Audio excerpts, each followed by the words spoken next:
Well, I always start my talk with a disclaimer. And that disclaimer is that I've never claimed to be a motivational speaker. Yes, I do speak, but I feel more like a storyteller because wherever I go, I share a story with everyone.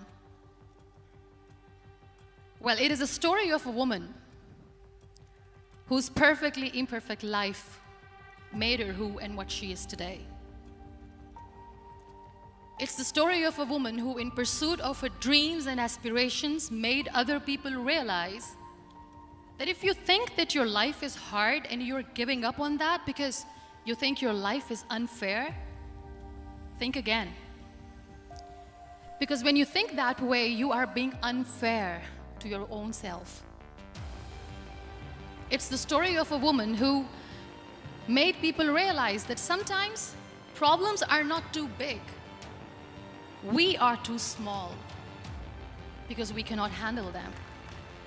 It is the story of a woman who with time realized the real happiness doesn't lie in success, money, fame.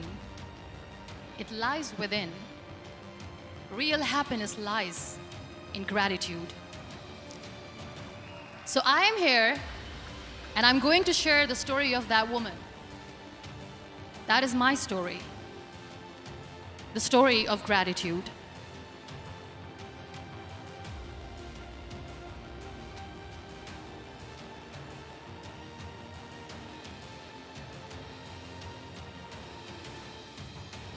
Many people speak before they think, but I know the value of words. The words can make you, break you, they can heal your soul, they can damage you forever.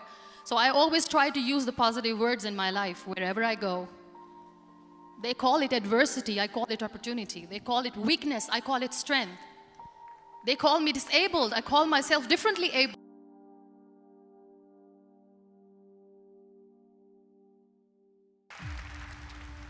They see my disability, I see my ability.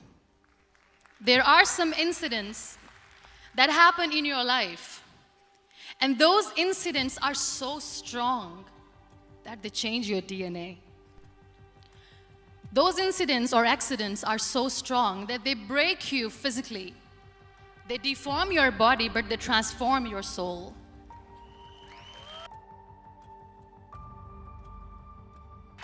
Those incidents break you, deform you, but they mold you into the best version of you. And the same thing happened to me. And I'm going to share what exactly happened to me. I was 18 years old when I got married. And this thing I'm sharing for the very first time on an international level. I was 18 years old when I got married. I belonged to a very conservative family, a Baloch family, where good daughters never say no to their parents. My father wanted me to get married. And all I said was, if that makes you happy, I'll say yes. And of course, it was never a happy marriage. Just about after 2 years of getting married, about 9 years ago, I met a car accident. Somehow my husband fell asleep and the car fell in the ditch. He managed to jump out, saved himself. I'm happy for him. But I stayed inside the car and I sustained a lot of injuries. The list is a bit long, don't get scared. I'm perfectly fine now. Radius ulna of my right arm were fractured. The wrist was fractured. Shoulder bone and collarbone were fractured. My whole rib cage got fractured. And because of the rib cage injury, lungs and liver were badly injured. I couldn't breathe. I lost urinary bowel control. That's why I have to wear the bag wherever I go. But that injury that changed me and my life completely as a person and my perception towards living my life was the spine injury. 3 vertebrae of my backbone were completely crushed and I got paralyzed for the rest of my life. So this accident took place in a far-flung area in the outskirts of a very small province, Balochistan, where there was no first aid, no hospital, no ambulance. I was in the middle of nowhere in that toppled car. Many people came to rescue. They gave me CPR. They dragged me out of the car. And while they were dragging me out, I got the complete transection of my spinal cord. And now there was this debate going on. Should we keep it here? She's going to die. Where should we go? There is no ambulance. There was this four-wheeler Jeep standing in the corner of the street. They said, put her in the back of the Jeep and take her to the hospital, which is 3 hours away from this place. And I still remember that bumpy ride. I was all broken. They threw me at the back of the Jeep and they rushed me to the hospital. That is where I realized that my half body was fractured and half was paralyzed. I finally ended up in a hospital where I stayed for 2.5 months. I underwent multiple surgeries. Doctors have put a lot of titanium in my arm. There's a lot of titanium at my back to fix my back. That's why people in Pakistan call me the Iron Lady of Pakistan.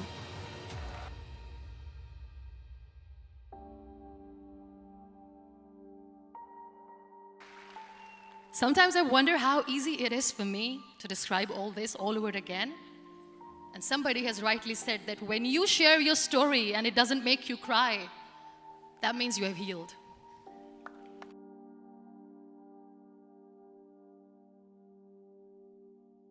Those 2.5 months in the hospital were dreadful. I will not make up stories just to inspire you. I was at the verge of despair. One day, doctor came to me and he said, well, I heard that you wanted to be an artist, but you ended up being a housewife. I have a bad news for you. You won't be able to paint again because your wrist and your arm are so deformed, you won't be able to hold a pen again. And I stayed quiet. Next day, doctor came to me and said, your spine injury is so bad, you won't be able to walk again. I took a deep breath and I said, it's all right. The very next day, doctor came to me and said, because of your spine injury and the fixation that you have in your back, you won't be able to give birth to a child again. That day, I was devastated. I still remember, I asked my mother, why me? And that is where I started to question my existence. Why am I even alive? What's the point of living? I cannot walk, I cannot paint, fine. I cannot be a mother. And we have this thing in our heads, being women, that we are incomplete without having children. I am going to be an incomplete woman for the rest of my life. What's the point?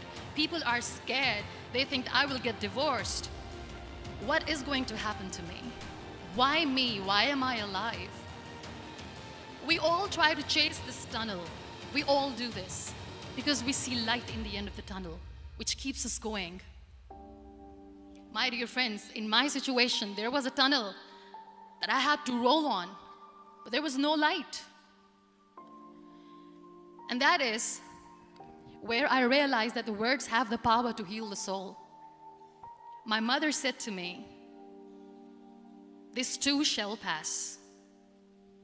God has a greater plan for you. I don't know what it is, but He surely has.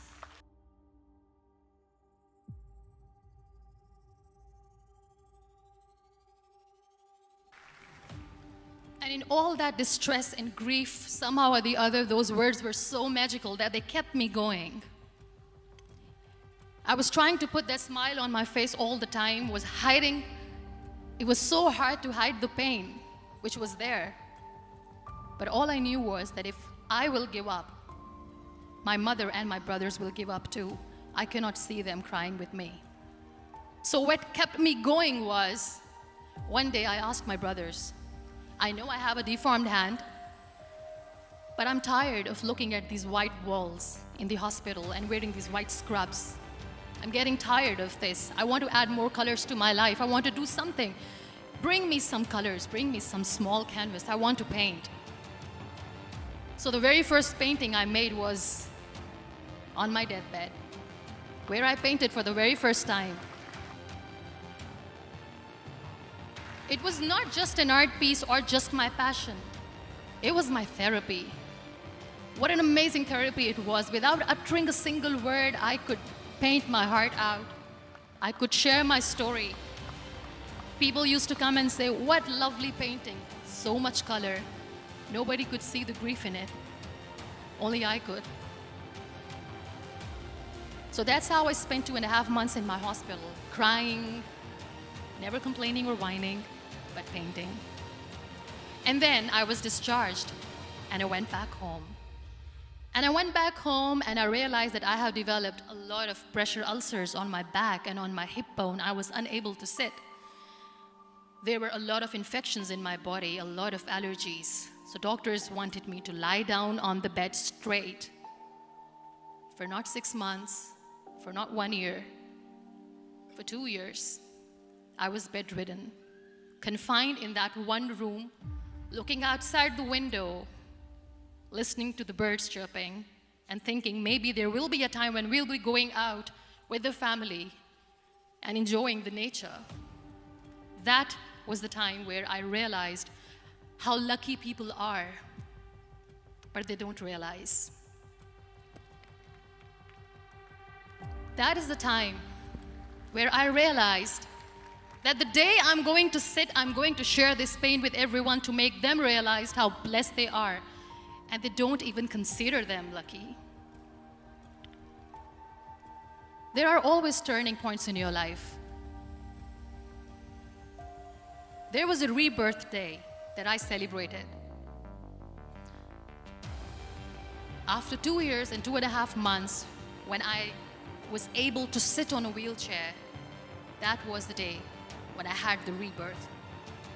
I was a completely different person. I still remember the day I sat on the wheelchair for the first time, knowing that I'm never going to leave this, knowing that I won't be able to walk for the rest of my life. I saw myself in the mirror and I talked to myself. And I still remember what I said. I cannot wait for a miracle to come and make me walk. I cannot sit in the corner of the room crying, cribbing, and begging for mercy because nobody has time. So I have to accept myself the way I am. The sooner the better. So I applied the lip color for the first time.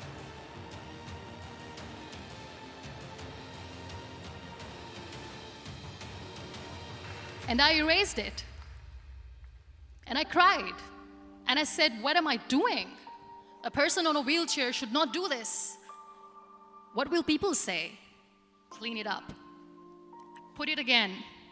This time I put it for myself, because I wanted to feel perfect from within.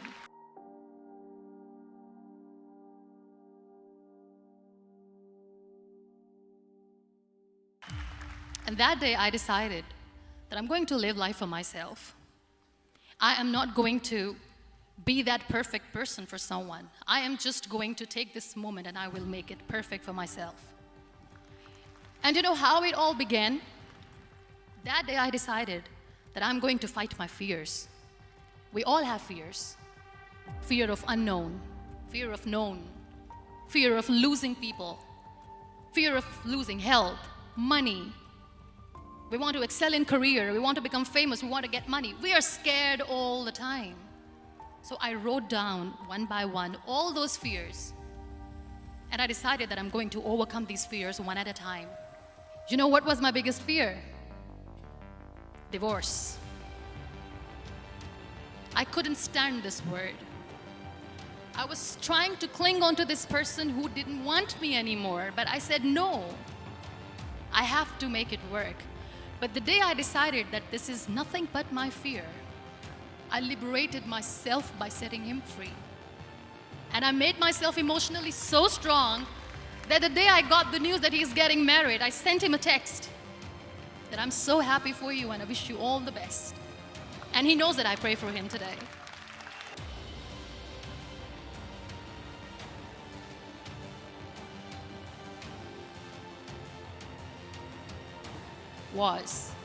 I won't be able to be a mother again.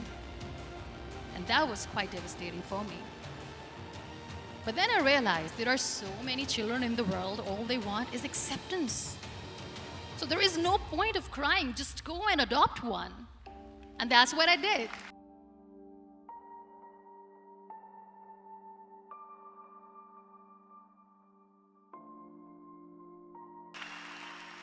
I gave my name in different organizations, different orphanages. I didn't mention that I'm on a wheelchair, dying to have a child.